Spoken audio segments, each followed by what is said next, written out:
Hello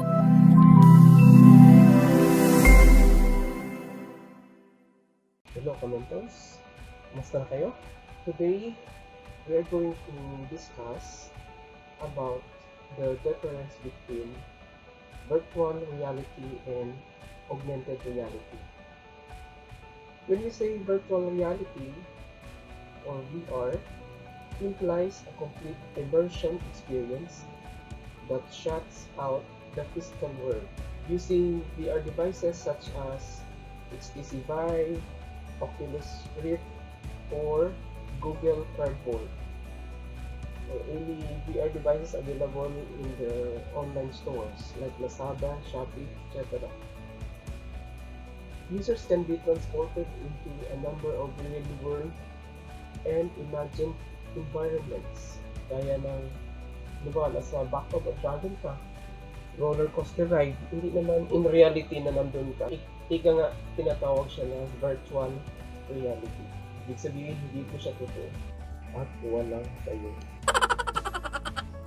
Now, when we say augmented reality or AR, it adds digital elements to a live view, often by using the camera on a smartphone. Examples of augmented reality experiences include Snapchat lenses.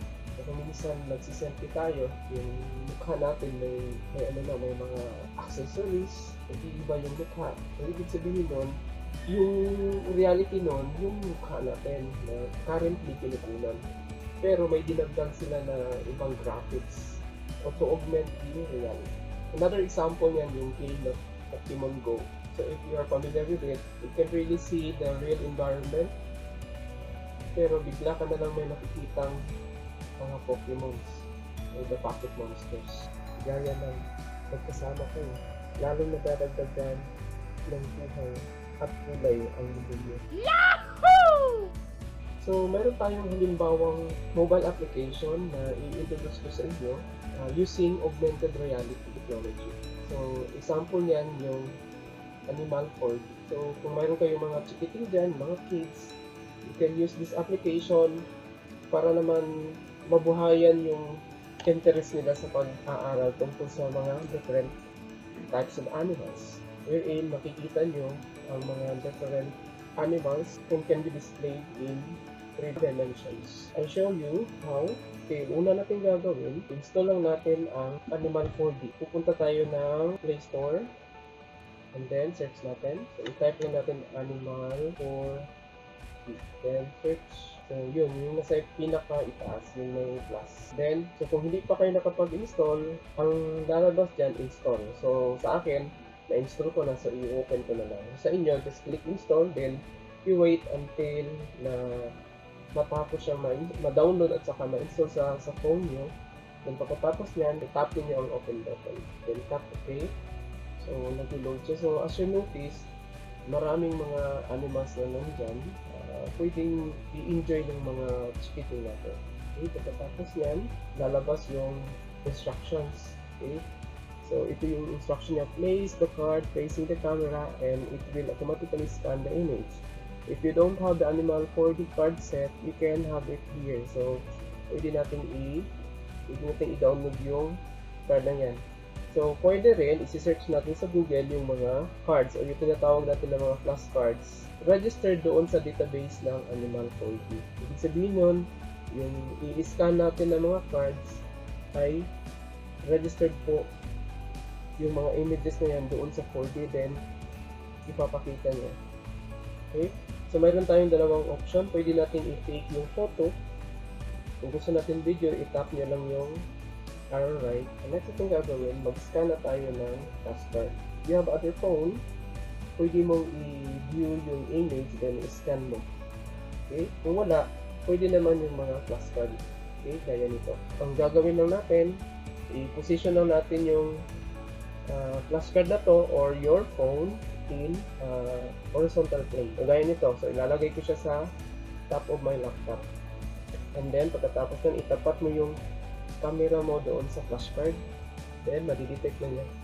So, ito na, nadidetect na niya yung elepante. Okay, then you can rotate that image by simply swipe mo lang. Ayan. So, pwede siya mag-rotate. Okay? Ayun. And then, kung gusto mong kumuha ng photo, just tap this circle yung Y. Gusto mo namang mag-video, i-tap lang yung nasa right na arrow, then mag-change siya into video. Then you can start taking video. Okay? So, kung titignan natin siya dito, so yung mag-move, yung camera mo lang yung i-move. So, kung nawawala siya, itapat ko lang ulit ng camera. Ayan yun na. And to stop, click that button again. Okay? So, balik tayo sa photo. Kung halimbawa, meron tayong dalawang flashcard, like dito meron tayong giraffe. Tabi mo lang yung giraffe sa elephant, then itapat mo ulit yung camera, then there you go.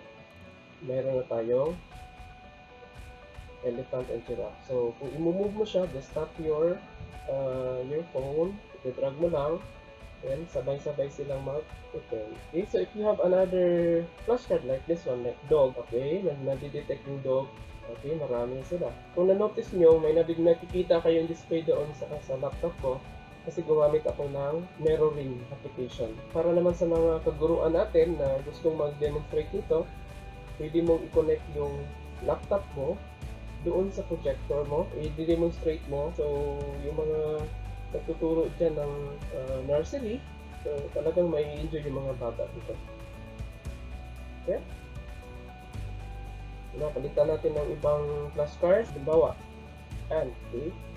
So, yan. Nakikita talaga niya kung ano yung behavior ng ant, paano sila umaakyat, bumababa. Dapat hindi matatabunan yung flashcard mo para hindi mawala yung display niya. Okay? So, kung gusto mong mag-take ng picture, halimbawa, parang inahawakan mo yung ant na yan, so just position your hand like that. Okay? Siguraduhin mo lang na hindi na block yung camera. Okay? So, gaya niyan. So, para mo nang hinawakan yung branch at twig ng isang kahoy na may mga ants. Okay? Okay? Pwede kang, mag-selfie dyan. Okay? Just make sure that you are not blocking the camera of your phone. Okay? So, kung sa tingin nyo, na-enjoy kayo, pati tayong mga matatanda, nag-enjoy dito. So, how much more kaya yung mga kids natin? So, kung sa tingin nyo, nakatulong yung video na to, share this video to your friends, and please subscribe my channel para sa mga karating pa natin ng mga tutorials. Click ang subscribe button at notification button para ma-notify kayo sa mga susunod na mga videos na gagawin natin.